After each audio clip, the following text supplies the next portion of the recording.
8 world cycles when Buddhas appear. Contents. 1 Buddhist time scale. 2 Great Eon or world cycle, Mahakappa. 3 Incalculable eon or epoch, Asankhya Kappa. 4 Included eon or era, Anthara Kappa. 5 Human lifespan, Au Kappa. 6 world cycles when Buddhas appear, Buddha Kappa. 7 24 Buddhas preceding Lord Gautama Buddha. 8 qualifications of a future Buddha, Bodhisattva. 9 Length of time to cultivate the perfections, paramis. 10 Reasons for the differences in time to fulfill paramis. 11 Rare is the appearance of a Buddha. 12 8 Unfortunate existences in samsara, cycle of births. 13 The fulfillment of the perfections by Paksha Buddhas, chief disciples and great disciples. 14 The preeminent disciples of the Buddha. 15 References. 16 Explanatory notes. 1 Buddhist time scale. In the Buddhist system of time scale, the word kappa meaning cycle or eon is used to denote certain time periods that repeat themselves in cyclical order. 4 time cycles are distinguished. A great eon, Mahakappa, an incalculable eon, Asankhya Kappa, an included eon, Anthara Kappa, and a lifespan, Au Kappa. 2 Great Eon or world cycle, Mahakappa. A Mahakappa or eon is generally taken to mean a world cycle. How long is a world cycle? In Samyutta 2, chapter 15, the Buddha used the parables of the hill and mustard seed for comparison. Suppose there was a solid mass of rock or hill, 1 yojana, 8 miles wide, 1 yojana across and 1 yojana high, and every 100 years, a man was to stroke it once with a piece of silk. That mass of rock would be worn away and ended sooner than would an eon. Suppose there was a city of iron walls, 1 yojana in length, 1 yojana in width, 1 yojana high, and filled with mustard seeds to the brim. Therefrom a man was to take out every 100 years a mustard seed. That great pile of mustard seed would be emptied and ended sooner than would an eon. How long in time has been the succession of eons in the past? According to the Buddha, so long, brother, is an eon. And of eons thus long more than one has passed, more than 100 have passed, more than 1,000, more than 100,000. How is this? Incalculable is the beginning, brother, of this faring on. The earliest point is not revealed of the running on, the faring on, of beings cloaked in ignorance, tied to craving. 3 Incalculable eon or epoch, Asankhya Kappa. According to Anguttara 2, 142, there are 4 periods called incalculable epochs, Asankhya Kappa, within a great eon or world cycle, Mahakappa. The duration of each of these epochs cannot be enumerated even by taking hundreds of thousands, lakhs, of years as a unit, hence the name incalculable eon. These 4 incalculable epochs are: 1. Enveloping epoch, period of destruction or dissolution of the world system. In the Sun Discourse, Anguttara 4, 99, the Buddha described the destruction of the world by fire that even reaches the realm of great Brahma. It commences with the falling of the great rain and terminates with the extinction of flames if the world system is to be dissolved by fire, or the receding of floods if dissolved by water, or the cessation of storms if dissolved by air. An elaborate description of the dissolution of the world by fire, water, or the air element is given in the chapter on the recollection of past life in the Visuddhimagga or Path of Liberation. 2. Enveloped epoch, period when the world system is completely destroyed or in a state of void. This is the period beginning from the moment of dissolution of the world by fire, water, or the air element till the falling of the great rain that heralds the evolution of a new world. 3. Developing epoch, period of evolution. This is the period beginning from the falling of the great rain that heralds the evolution of a new world to the appearance of the sun, moon, stars, and planets. 4. Developed epoch, period of continuance after having been reinstated. This is the period beginning from the appearance of the sun, moon, stars, and planets to the falling of the great rain that heralds the dissolution of the world. Explanation of lifespan in 1st, second and third Dhyana planes. Regarding the destruction of the world by the three great elements, fire destroys the world up to the three planes of the first Dhyana. According to the commentators, the maximum lifespan in the first Dhyana planes is one incalculable epoch because these planes exist only during one epoch, the developed epoch. After being destroyed 7 times consecutively by fire, the world will be destroyed by water on the 8th time when the destruction reaches the 3 planes of the second Dhyana. Hence the maximum lifespan in the second Dhyana planes is 8 world cycles. After being destroyed in regular cycles 7 times by fire and once by water, the world will be destroyed by wind on the 64th time when the destruction reaches the third Dhyana planes. Hence the maximum lifespan in the third Dhyana planes is 64 world cycles. What is the cause of destruction and evolution of the world?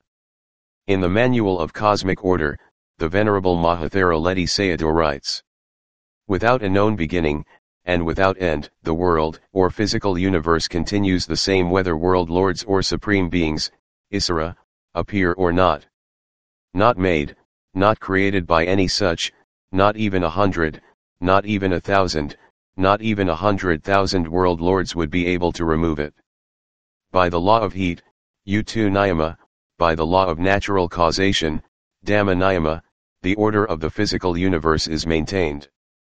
4 included eon or era, and Tharakapa. During the developed epoch, human lifespan can increase or decrease depending on their morality. When morality is on the rise, human lifespan increases till it reaches an exceedingly great age of 80,000 years at the peak of human morality.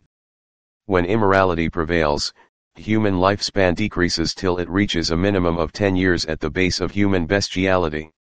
Details of these 2 periods of increase and decrease in the human lifespan are found in the Kakavati Sihananda Sutta of the Dinghaakaya. The duration of one cycle in which the lifespan of humans rises from 10 years to an exceeding great age and then falls to 10 years again is called an Antharakapa, an included era. How long is an included era? In the Manual of Cosmic Order, the Venerable Ledi Sayadaw used the sands of the Ganges for comparison. If a man were to count the number of years by the grains of sand, picked up one by one from 1 league of the Ganges, the sands would be exhausted sooner than the years of one included era were all counted. At the completion of 64 included eras, the developed epoch comes to an end. Since there are no living beings, in human and celestial realms, during the other 3 epochs, they are not reckoned in terms of included eras. But as all 4 incalculable epochs are of the same duration, the commentaries equate one incalculable epoch, Asankaya Kappa, with 64 included eras, and Tharakapa. In some Pali texts, one incalculable epoch is quoted as containing either 64 or 20 included eras. This is because there is another type of included era reckoned in terms of the lifespan in Avasai hell that is 1/80th of a world cycle or 1/20th of an incalculable epoch. In this way, we can assume that one incalculable epoch is equal to 64 included eras of human beings or 20 included eras of Avasai hell beings. 5 Human lifespan, Ayukappa. The Pali word Ayukappa literally means life cycle or lifespan.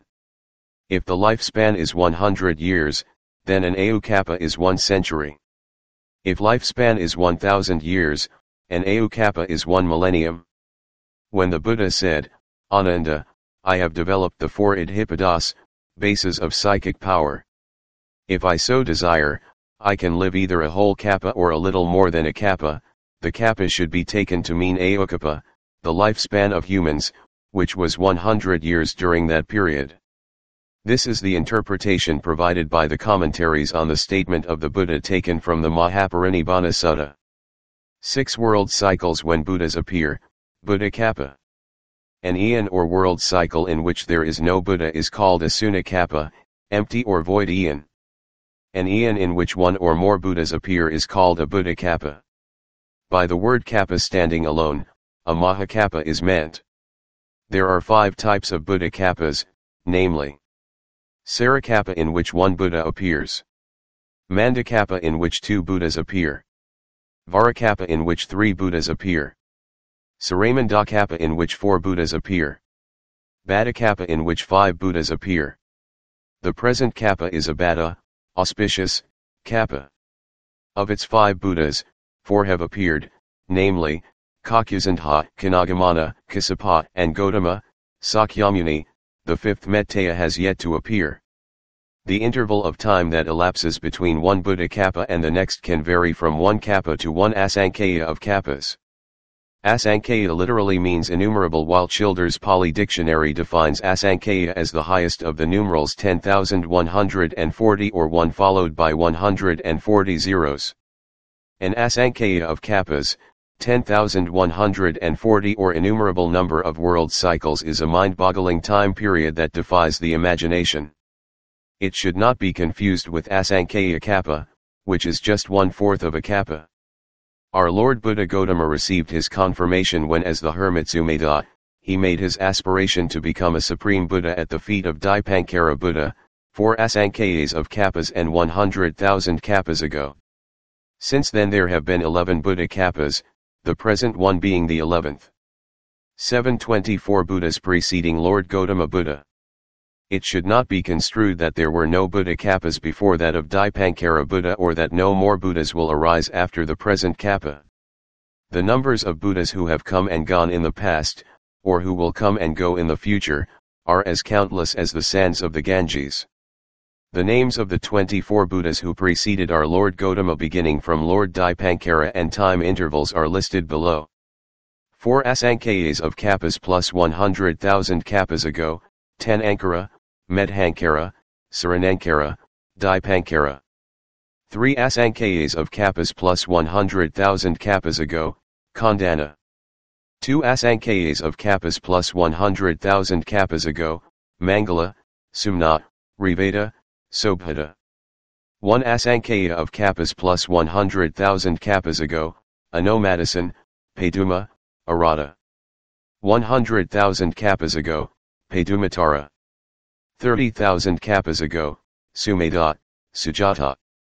18,000 Kappas ago: Payadasan, Athadasan, Damadasan.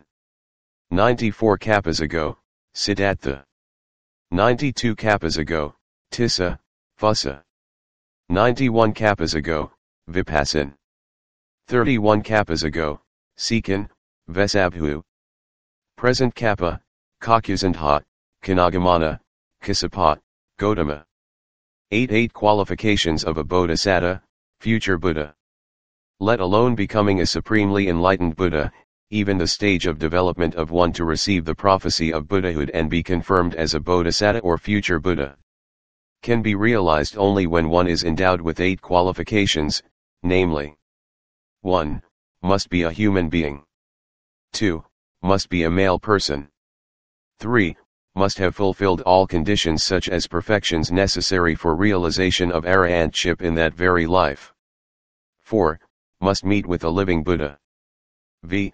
Must be a Kamavati ascetic, one who believes in the law of Kama, or a member of the community of bhikkhus during the dispensation of a Buddha. 6. Must be endowed with jhana attainments. 7.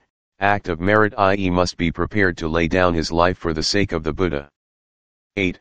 Must possess wholesome desire, chanda, strong enough to aspire after Buddhahood even though he fully knows that he has to suffer much through repeated births, even in woeful states, to reach the ultimate goal.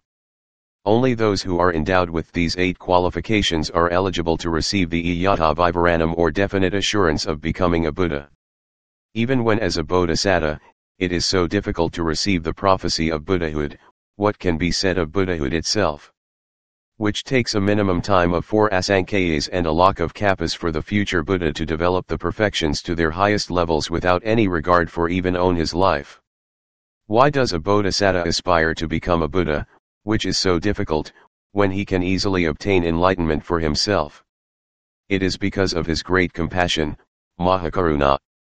What is the use of crossing over alone, being a man aware of my strength? Having reached omniscience, as a Buddha, I will cause the world together with the Devas to cross over. Chronicle of Buddhas I, 56. 9 Length of time to cultivate the perfections, paramis.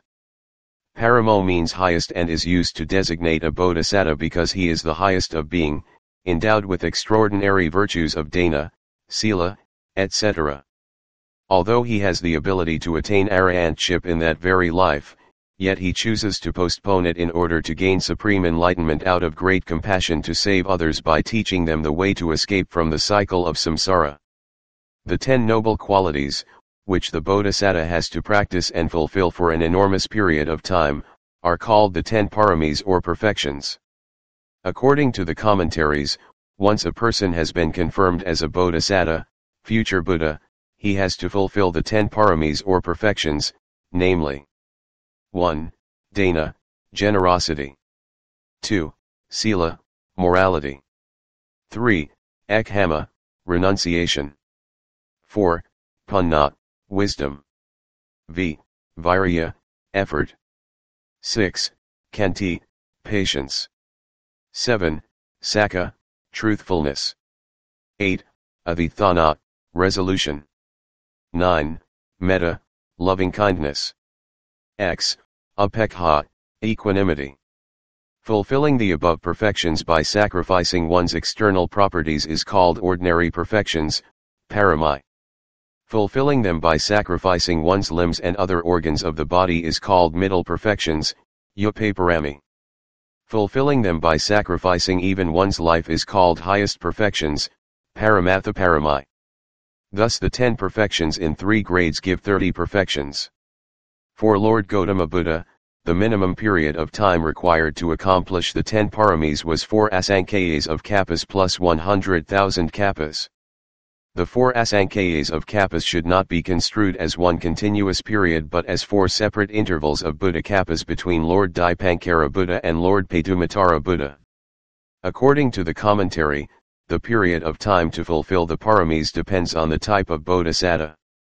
This is because different bodhisattvas have different levels of maturity although they all possess the 8 qualifications of a bodhisattva. The 3 types of bodhisattvas are 1. Panadhika or wisdom predominant bodhisattva is one with the factor of predominant wisdom always present in his endeavors and becomes a Buddha after fulfilling the perfections for 4 asankhayas and 100,000 world cycles. 2. Saddadhika or faith predominant bodhisattva is one who relies more on faith rather than wisdom in his endeavors and becomes a Buddha after fulfilling the perfections for 8 asankhayas and 100,000 world cycles. 3. Viryadhika or effort predominant bodhisattva is one who relies solely in his own effort, placing less emphasis on faith or wisdom in his endeavors and becomes a Buddha after fulfilling the perfections for 16 asankhayas and 100,000 world cycles. It must be emphasized that these 3 designations apply to bodhisattvas only. Once they become supremely enlightened Buddhas, they are all identical in respect of wisdom, faith, and energy. One cannot say which Buddha is more accomplished than the other in each of these aspects. 10 reasons for the differences in time to fulfill paramis. Concerning the reasons for the different length of time necessary to fulfill the paramis. The commentator Dhammapala and others are of the opinion that the difference in duration is due to the different degrees of maturity of perfections among the different bodhisattvas. They explain that at the time of receiving the definite prophecy from a Buddha, the bodhisattvas are of 3 different human types. 1. Agaditana bodhisattva. 2. Vipansitanu bodhisattva. 3. Aya bodhisattva. All 3 types of bodhisattvas have the capacity to attain arahantship together with the 6 abhinas. Note 1, and Patisamhita Anna, Note 2, if they wish to achieve the enlightenment of a disciple in that very life. However, they differ in the speed of attainment because they belong to 3 different types of individuals or pugala, Note 3. With Agaditana bodhisattvas, the degree of maturity of their perfections leading to enlightenment is so strong that they have to practice only 4 asankhayas and 100,000 world cycles to accomplish the perfections. With Vipansitanu bodhisattvas, the degree of maturity of their perfections is medial and they have to practice 8 asankhayas and 100,000 world cycles to accomplish the perfections. With Aya bodhisattvas, the degree of maturity of their perfections is weak and so they have to practice 16 asankhayas and 100,000 world cycles to accomplish the perfections. To sum up, Agaditana bodhisattvas are identified with Panadhika bodhisattvas, wisdom predominant. Vipassana bodhisattvas are identified with Saddadhika bodhisattvas, faith predominant. Aya bodhisattvas are identified with Virayadhika bodhisattvas, effort predominant. 11. Rare is the appearance of a Buddha. Kicho manasipatilabho hard it is to be born as a human being. Kichame makanajivatam hard is the life of a mortal. Kichame sadhamasavanam hard it is to hear the true doctrine. Kicho bhavanam upada rare is the appearance of a Buddha. Dhammapada 182. To be born as a human being is one of the rare opportunities.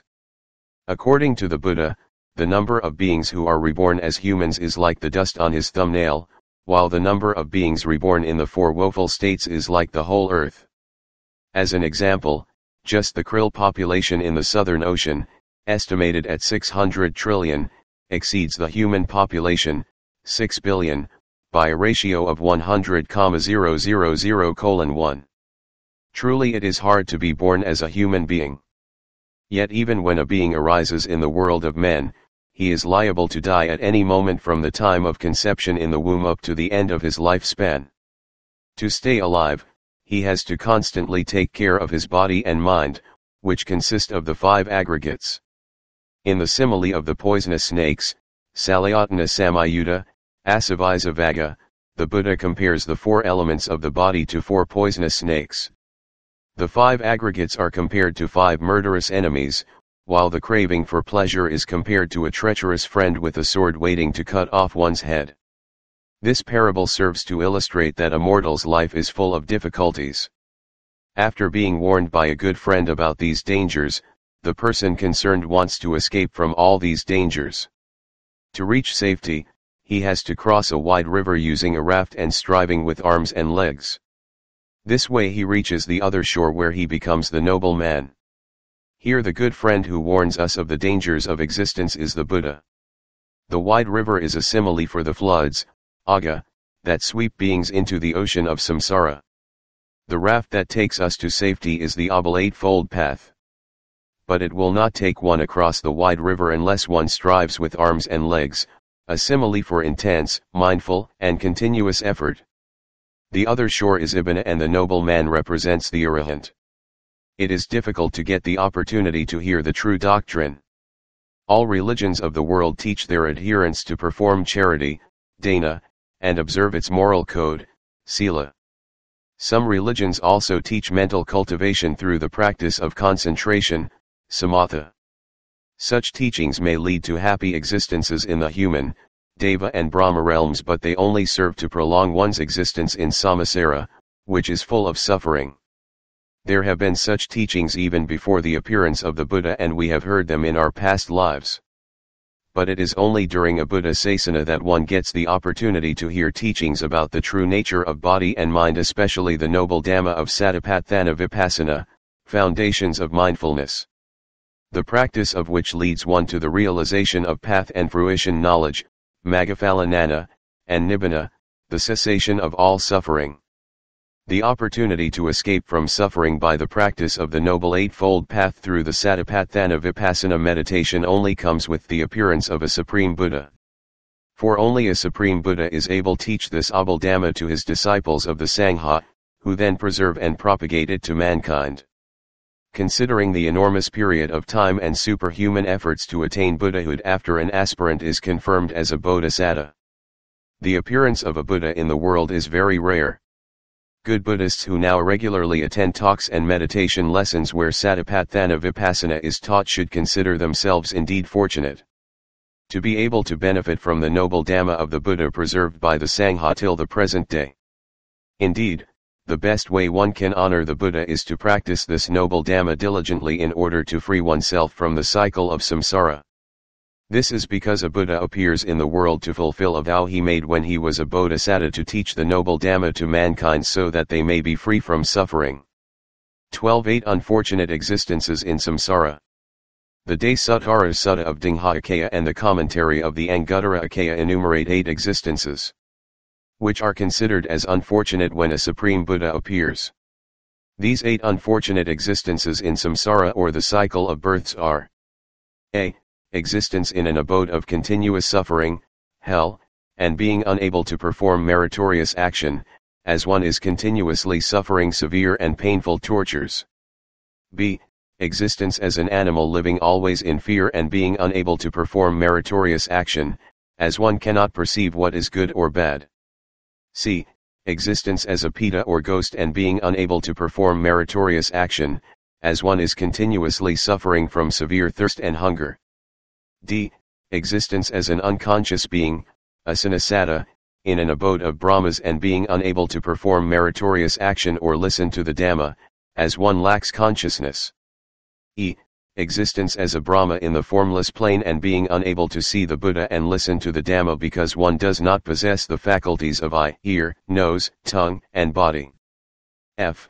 Existence in a remote border region which is not accessible to the Sangha or other disciples of the Buddha and being unable to perform meritorious action, as one has no opportunity to listen to the Dhamma. G. Existence as a holder of wrong views is a very unfortunate existence because one is unable to listen to the Dhamma and perform meritorious action.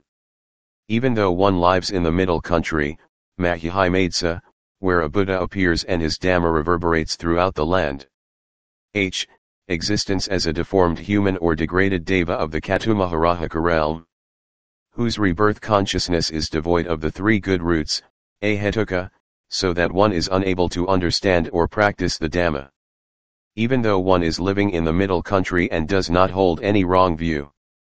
13. The fulfillment of the perfections by Paksha Buddhas, chief disciples and great disciples. A. 3 types of Buddhas, enlightened beings. The fourfold insight knowledge of the path, Maganana, with or without accompaniment of omniscience, Sabbanutanana, is called enlightenment, Bodhi. The fourfold insight knowledge of the path is the realization of the Four Noble Truths. Enlightenment is of 3 kinds. 1. Samasambhadai, supreme enlightenment consisting of the fourfold insight knowledge of the path, Maganana, with the accompaniment of omniscience, Sabbanutanana. It is achieved by oneself without a teacher's help and has the distinctive power of removing mental defilements as well as habitual tendencies, vasana, of past existences. The supremely enlightened Buddha is called a Sammasambuddha. The minimum period to accomplish the perfections, paramis, is 4 asankhayas and a lakh of kappas, a lakh equals 100,000. 2. Paksha Bodhi, enlightenment consisting of the fourfold insight knowledge of the path, Maganana, by oneself without a teacher's help. Such a Buddha is called a Paksha Buddha or lone Buddha, an enlightened one who is on his own because he does not reveal the Dhamma or preach it to the people. So he is alone in enlightenment because he does not possess the ability to share it with others. The period to accomplish the perfections, paramis, is 2 asankhayas and a lakh of kappas. 3. Savakabodhi, enlightenment consisting of the fourfold insight knowledge of the path, Maganana, achieved only with the help of a teacher. Such a Buddha is called a Savaka Buddha and refers to the Arahants who attained enlightenment as disciples of the Buddha. The period to accomplish the perfections, paramis, is 1 asankhaya and a lakh of kappas for the chief disciples, while for the great disciples it is 1 lakh of kappas. B. The Paksha Buddha. In the hierarchy of enlightened beings, the Paksha Buddha ranks below the Sammasambuddha but above the chief disciples, Savaka. In the Illustrator of Ultimate Meaning, the commentary to the Kadakapatha 6, 42-43, a Paksha Buddha is higher than the chief disciples but lower than a Sammasambuddha in terms of greatness of qualities. For even several hundred disciples like Sariputta and Moggallana cannot be compared to 100th part of a Paksha Buddha's qualities. But compared to the Sammasambuddha, even all the Paksha Buddhas of Jambudapa combined cannot exhibit a fraction of a fully enlightened one's qualities. Paksha Buddhas attain enlightenment by themselves but do not enlighten others. They comprehend only the essence of meaning, atha, not the essence of idea, dhamma, and are unable to put the supramundane Dhamma into concepts and teach it. However, they possess supernormal powers, iddhi, and attainments, samapatti, and can influence others indirectly to enter a religious life. In the story of the Bodhisattva Sangha in Illustrator 6, 129, it is related that his son Susima approached the Paksika Buddhas at Isapatana and asked for training towards enlightenment. All they could do was to ordain him and train him in the simple essentials of good conduct because they were unable to instruct him in a meditation subject. Eventually he attained enlightenment by himself as a Paksika Buddha. Regarding the time of their appearance, Suttanipata commentary states that Paksika Buddhas arise without having to come to know Sammasambuddhas and at times of the birth of a Sammabuddha. Only in times when there are no Sammasambuddhas that it is possible to attain Paksika Buddhahood. Many Paksika Buddhas can appear at one time. In Isajili Sutta of Mahihima Iklaya, it is mentioned that 500 Paksika Buddhas lived in the caves at Isajili, one of the 5 mountains near Rajagaha. Although this group of Paksika Buddhas is mentioned as living together, it is more for practical considerations and is not connected with their practice towards enlightenment, which has to be acquired individually without instructions from others. The person who aspires to become a Paksika Buddha, called a Paksika Bodhisattva, must possess 5 qualifications, namely: 1. Must be a human being. 2. Must be a male person. 3. Must meet with an enlightened person, i.e. Buddha, a Paksika Buddha or an Arahant. 4. The aspirant must have renounced the household life. V. Must possess wholesome desire, chanda, strong enough to aspire for the goal even though he fully knows that he has to suffer much through repeated births, even in woeful states. See the Savaka Buddha's chief disciples and great disciples. The qualifications for the disciples are: meritorious act and desire. For Venerable Sariputta and Venerable Mahamoggalana, they made their earnest wish for chief discipleship and were confirmed by Lord Anomadison Buddha, 1 Asankhya of Kappas and 100,000 Kappas ago. Thereafter they accomplished the paramis and achieved their desired goals in the present eon under Lord Gautama Buddha. For the 80 eminent male and 13 eminent female disciples they aspired to be great disciples, 100,000 Kappas ago. Each aspirant saw in the company of a Buddha, a particular Maha-Arahant, whose qualities he/she admired most and whom he/she wished to emulate. Then the aspirant gave alms usually for 7 days and expressed the hope of becoming such a Maha-Arahant in the company of a future Buddha. Thereafter he/she obtained a definite prophecy called Yathabhyakarana, from the existing Buddha. Buddha Patumatara, who appeared 100,000 Kappas ago, was the source of the Maha-Arahants. Thereafter the aspirants accomplished the paramis and achieved their desired goals in the present eon during the Lord Gautama Buddha. 14 The preeminent disciples of the Buddha. In Samyutta 2, 155, the Buddha had pointed out that the group of bhikkhus who followed each of these Maha-Arahants possessed the same special qualifications as that particular Maha-Arahant, just as like attracts like. Thus in Anguttara Nikaya 23, we read that the Buddha singled out for honor the preeminent disciples, Atadaga, in the particular branches of the Dhamma, thereby fulfilling the wish they had made in the past. Some notable personalities are named below together with their field of preeminence. Sariputta, first chief disciple, foremost in wisdom. Mahamoggalana, second chief disciple, foremost in psychic powers. Mahakassapa, foremost in ascetic practices. Mahakaccayana, foremost in exegesis, exposition and analysis. Mahakathita, foremost in knowledge of discrimination. Ananda, foremost in wide learning, retentive memory, good behavior, resoluteness, attending to the Buddha. Upali, foremost in knowledge of the discipline. Punna Mantanaputa, foremost in the preaching of the Dhamma. Kumarakassapa, foremost in brilliant speaking. Riveda Kadaravaniya, foremost among forest recluses. Anuruddha, foremost in the divine eye or clairvoyance. Subhuti, foremost of those worthy of offerings. Sivali, foremost of those who receive offerings. Mahakapinya, foremost of admonishers of monks.